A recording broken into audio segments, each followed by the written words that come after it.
Hello guys, I'm Aragorn and in this video I will be explaining how you can actually improve in League of Legends.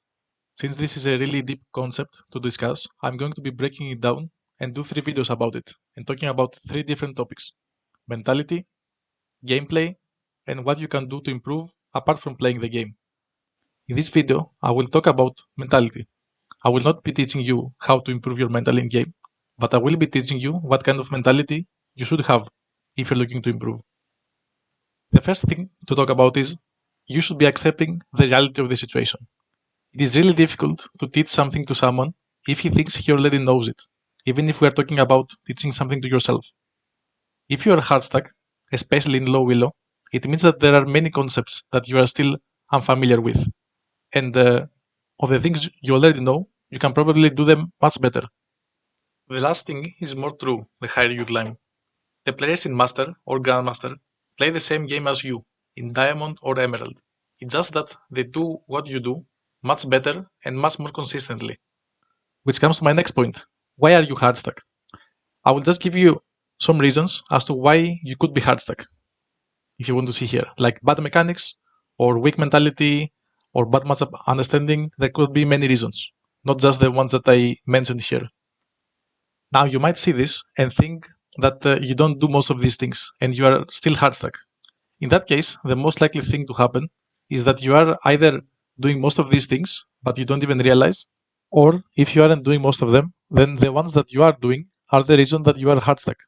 So let's say that you have good mechanics, good CS, you're good at team fighting, you're playing the right amount of champions, you're able to get leads even, but you tilt easily, thus making you unable to close out games, or being focused and playing from behind in case you are losing.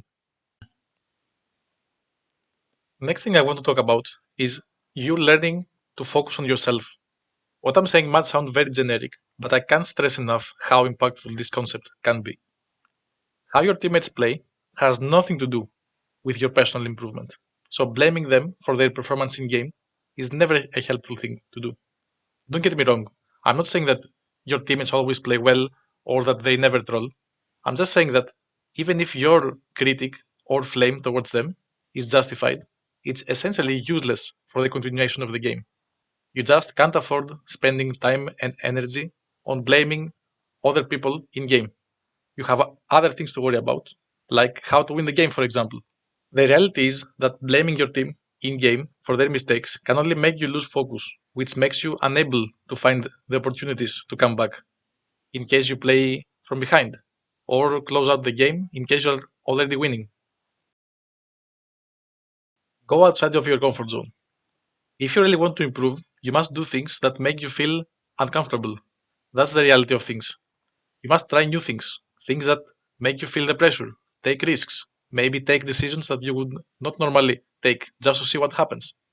For example, most laners are very afraid to dive under turret, and most junglers are afraid to invade in the early game.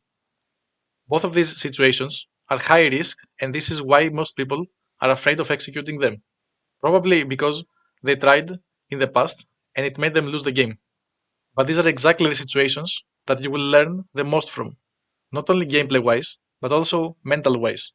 There is more to learn in a failed dive than you recalling because you are afraid of the dive going very wrong.